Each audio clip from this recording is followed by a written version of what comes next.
Imagine you find the perfect home. It ticks every box: good school catchment, manageable commute, just about within your budget. You put in your offer, you wait, and then you get the call. Rejected. Outbid. Not by a young professional who stretched every penny, not by a growing family desperate for more space. Outbid by a company, or a fund, or someone who doesn't even live in this country. Sound far-fetched? It isn't. And the data, official, verified, land registry data, tells a story that the property industry would rather you didn't hear. Today on UK Property Compass, we are pulling back the curtain. We are following the money. And we are answering the question that millions of renters and aspiring homeowners are asking. Who is really buying up Britain's homes? Buckle up, because some of what you're about to hear will genuinely shock you. Let's start with the raw numbers, because context matters. In the first 4 months of 2025 alone, there were approximately 395,000 residential property transactions recorded across the UK, a staggering 29.5% increase on the same period in 2024. Much of that surge was driven by a stampede of buyers trying to beat the April 2025 stamp duty deadline, with March seeing an extraordinary 89.7% year-on-year spike in transactions, according to HMRC. The market, in short, is enormous, perpetually churning, and increasingly the buyers shaping it are not who you think. We tend to imagine the UK property market as a contest between ordinary people, first-time buyers, families upsizing, retirees downsizing.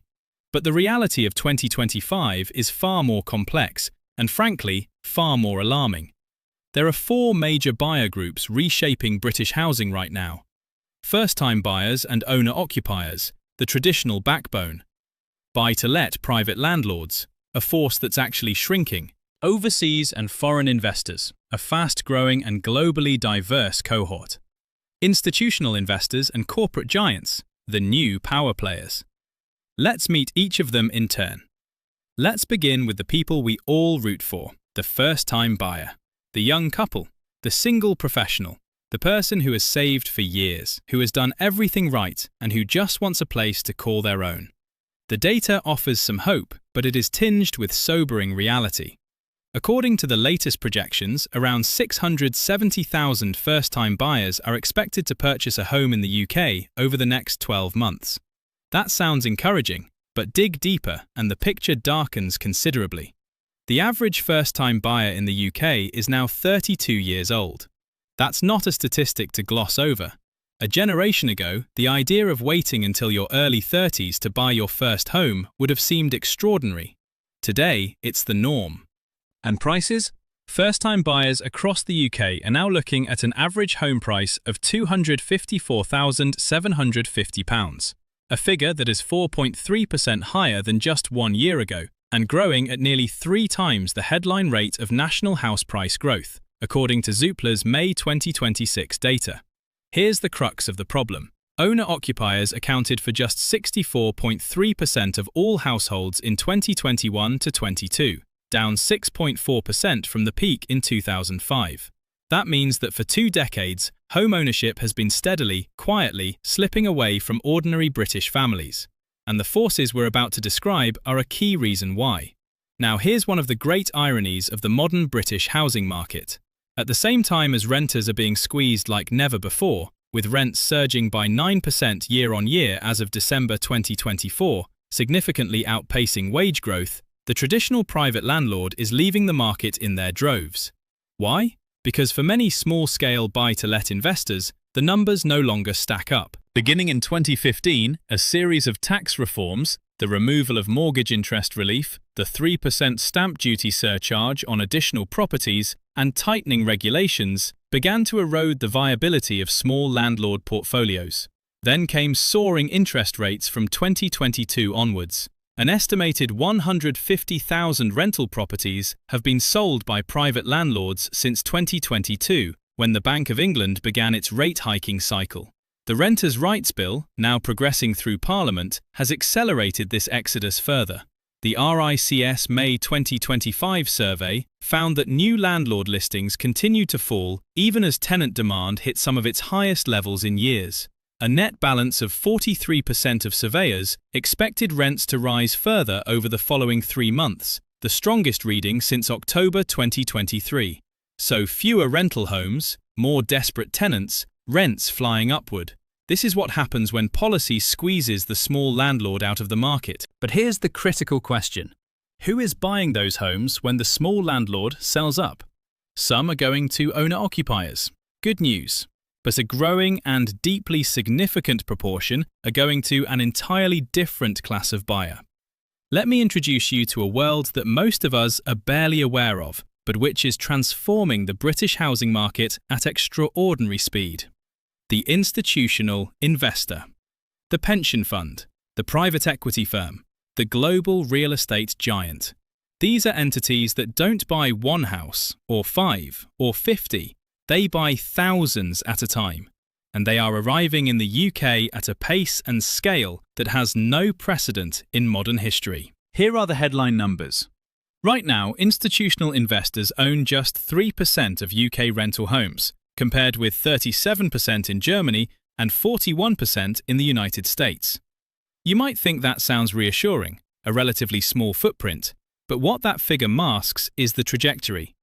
The speed and scale of what's being built, bought, and planned right now is staggering. Let's talk specifics. Blackstone, the world's largest real estate investor, a firm managing over $1 trillion of assets globally, has been systematically building a UK residential empire.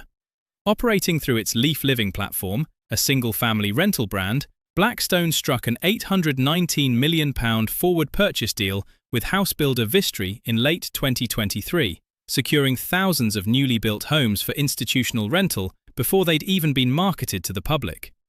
In mid-2024 came another deal, £580 million with the same developer. 2 deals, just over 18 months apart. Combined value, £1.4 billion. These aren't niche transactions. These are entire housing developments, roads, gardens, neighbourhoods, being signed over to a single global fund before ordinary buyers ever get a look in. Then there's Grainger plc, the UK's largest listed residential landlord, a FTSE 250 business managing around 11,100 rental homes across the country, with a pipeline of a further 4,500 in development. And Sage Housing, backed in part by Blackstone, which owns a portfolio of 16,000 affordable homes with plans to reach 30,000 by 2030. The sector they all operate in, build to rent, tells the story in its starkest form. Build-to-rent investment hit a record £5 billion in 2024, the 6th consecutive record year. By 2025, approximately £5.3 billion had been invested in the sector, and forecasts from Property Inspect suggest that figure will surpass £5.7 billion in 2026. Pension funds, property investment firms, global equity houses, they are all piling in, drawn by the long-term income streams that rental housing generates. And here's where it gets really significant. The British Property Federation now counts more than 300,000 institutional rental homes in various stages of delivery across the UK, including completed schemes, those under construction, and future pipeline projects. Savills forecasts that, at the current pace, the institutional private rental sector could exceed 500,000 homes within the next decade. 500,000 homes. Owned not by families, not by small landlords, but by investment funds. Manchester, Birmingham, London, Leeds. And it's not just London. Northern cities like Manchester and Leeds are increasingly on the radar. Manchester's average rental yield stands at 6.5%, with some areas hitting as high as 12%, far exceeding the national average. Birmingham and Bristol are close behind. In 2024, the markets that saw the most build-to-rent homes approved were London and Birmingham, with Ealing and Croydon alone seeing thousands of new consents. Berkeley Group has established its own BTR platform, planning to deliver 4,000 homes over the next decade. Lloyds Banking Group, yes, a bank, is now in the rental property business via its Lloyds Living platform. These are not fringe players. These are the pillars of the British establishment, now also the landlords of British households. Now let's turn to the third major force reshaping British housing, the overseas buyer. This is, frankly, a topic surrounded by heat and politics. So let's cut through the noise and stick, as always on this channel, to the verified data. According to HM Land Registry figures obtained via Freedom of Information request by lettings agent Benham and Reeves, there were 189,793 properties in England and Wales owned by overseas buyers in 2024, a 2.6% increase on the previous year. By early 2026, a separate analysis by Ennis Global put the figure even higher, at around 202,568 properties registered to an overseas address. So who are these buyers? The answer will surprise you. Number 1. Hong Kong, by a significant margin. Hong Kong nationals owned 25,972 homes across England and Wales in 2024, accounting for 13.7% of all foreign-owned properties, and that share is growing. This trend began accelerating in 2021 with the launch of the British National Overseas (BNO) visa, which gave millions of Hong Kongers the right to live, work and eventually settle in the UK. Many are not just buying homes to rent out, they are buying them to live in as they build new lives here. Number 2. Singapore. 15,635 properties, representing 8.2% of foreign ownership. Number 3. The United States, 12,405 homes, and this group is growing. In the wake of Donald Trump's re-election in late 2024, American interest in UK property picked up noticeably. Numbers 4 and 5. The UAE and China. UAE buyers account for 5.8% of the foreign-owned total. China stands at 5.2%, but here's the striking statistic. Chinese ownership grew by an extraordinary 12.9% in a single year, the highest growth rate of any nation in the top 20. Falling property prices at home, combined with geopolitical instability, are pushing Chinese capital toward the perceived safety of British bricks and mortar.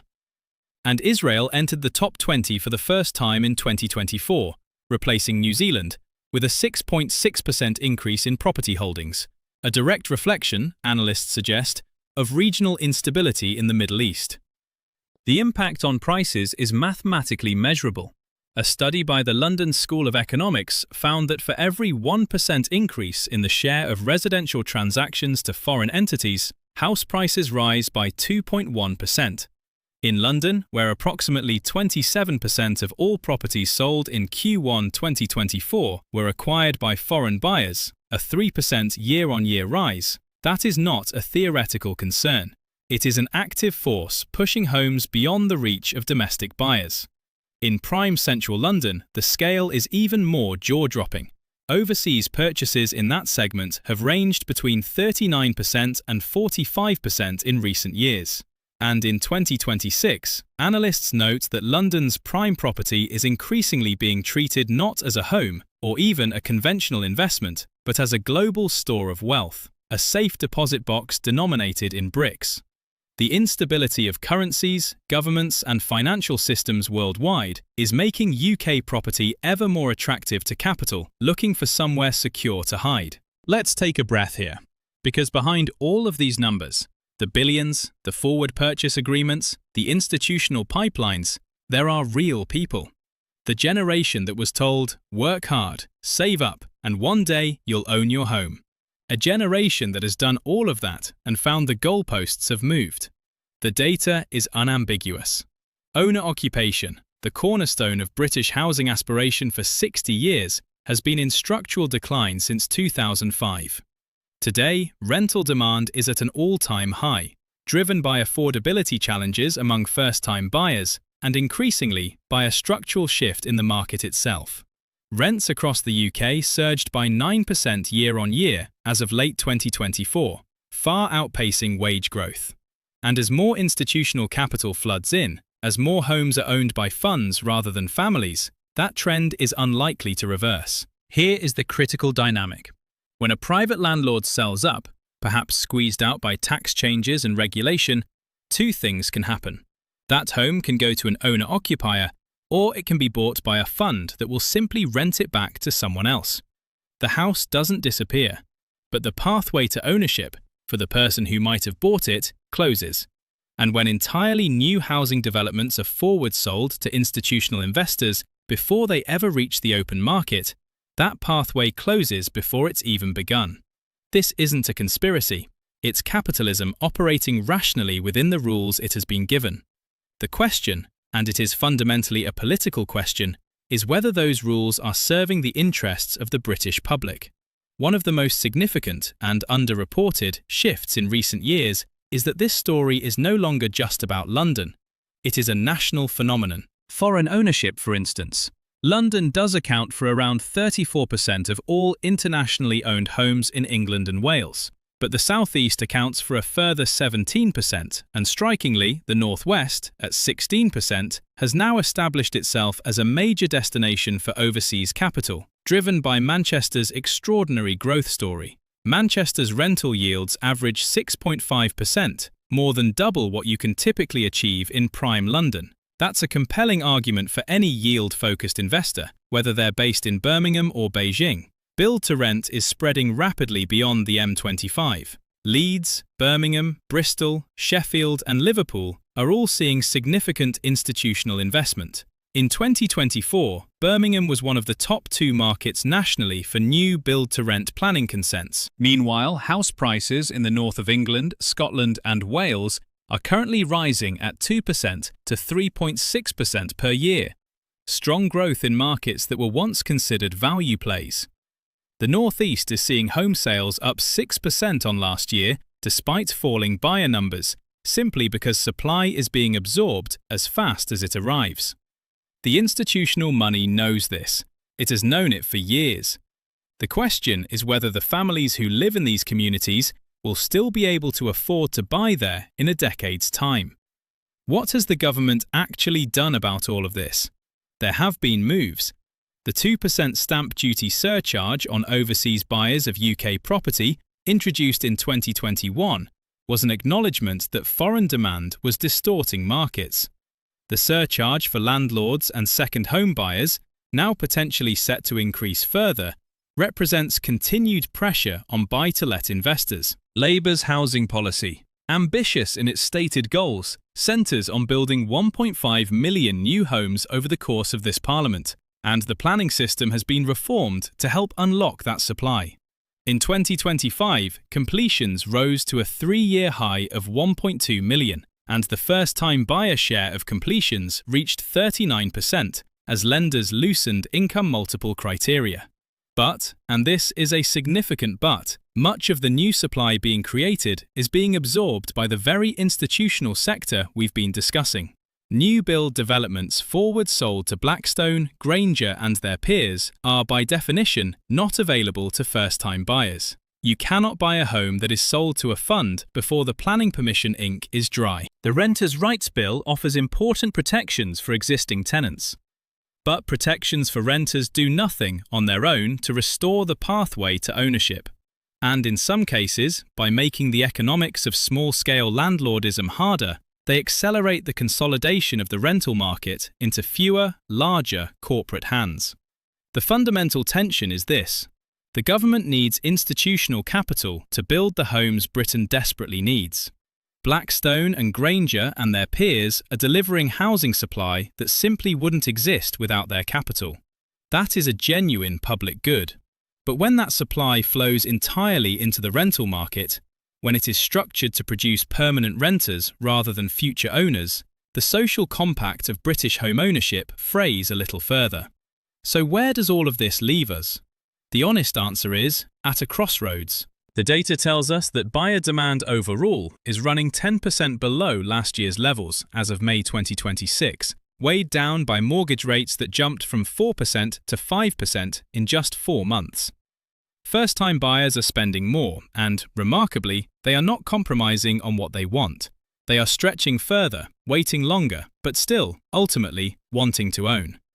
The institutional pipeline, meanwhile, shows no sign of slowing, with build-to-rent investment forecast to exceed £5.7 billion in 2026, with over 101,000 units in the planning pipeline, and with Savills predicting an institutional rental sector of 500,000 homes within a decade, The corporatization of British rental housing is gathering pace. The overseas buyer story is similarly entrenched, with 202,568 foreign-owned properties and a persistent structural advantage in terms of capital, both in volume and in currency arbitrage. International buyers will remain a significant force in UK markets, particularly in London and the major northern cities. The question for policymakers, and for every voter who cares about housing, is not whether these forces exist. They exist, they are legal, they are responding rationally to the incentives on offer. The question is, what rules do we want to set? Do we want a housing market where new developments are routinely sold to global investment funds before ordinary buyers get a look in? Do we want a property ownership map that is increasingly foreign, increasingly corporate, increasingly concentrated? Or do we want to design, deliberately and with intent, a system where the ordinary British family retains a meaningful shot at the thing that previous generations took for granted? These are political choices, and the data we've examined today makes them impossible to ignore. I want to leave you with something important. None of what we've covered today is inevitable. Markets are made by rules. Rules are made by people. People are influenced by what they know, what they demand, and who they vote for. The data shows us that Britain's housing market is being reshaped, quietly, systematically, at extraordinary financial scale, by forces that most people simply aren't aware of. Global investment funds, overseas capital, a structural shift from ownership to rental that is advancing year by year. That's why channels like this one matter, because the first step to changing something is understanding it. If this video opened your eyes, share it. Let someone you know see it. Start the conversation. And if you want to go deeper, I've linked in the description to the key data sources we use today.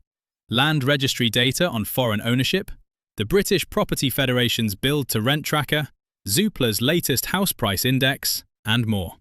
Next week on UK Property Compass, we'll be looking at what you can actually do as a first-time buyer in this market right now. The strategies that still work, the areas that still offer value. Because despite everything we've discussed today, opportunity hasn't vanished. It's just moved. Until then, stay informed, stay sharp, and remember, understanding the market is the beginning of beating it. See you next time. Production notes for editor. Total word count, approximately 3,050 words. Estimated runtime, 20 to 25 minutes at standard documentary pace. Key on-screen graphics required. Transaction volume bar chart, HMRC data, 2024 to 2025. Pie chart, foreign ownership by nationality. Hong Kong 13.7%, Singapore 8.2%, USA 6.5%, UAE 5.8%, China 5.2%. Build to rent investment timeline, 2019 to 2026, record years highlighted. Map, top foreign ownership regions. London 34%, Southeast 17%, Northwest 16%. Home ownership rate decline graph, 2005 to 2025. Average first-time buyer age over time, showing rise to 32. B-roll suggestions, drone footage, new build estates, Ashford, Milton Keynes, Kenilworth, financial district footage, Canary Wharf, City of London, Northern cities, Manchester, Leeds, Birmingham skylines, human interest, young couples at viewings, estate agent windows, sold boards. Archival, Parliament, budget announcements. Sources cited, HM Land Registry / Benham and Reeves, FOI request, 2024. HMRC Residential Transactions Data, 2024 to 2025, British Property Federation, BTR Tracker, Savills, BTR Market Report, Q4 2024, Zoopla House Price Index, May 2026, RICS Residential Market Survey, May 2025, Property Inspect, BTR Investment Forecast, 2026. Economics Help / Financial Times, Institutional versus Private Landlord Ratios. LSE Study on Foreign Buyers and House Prices. Nationwide Building Society, House Price Growth Data.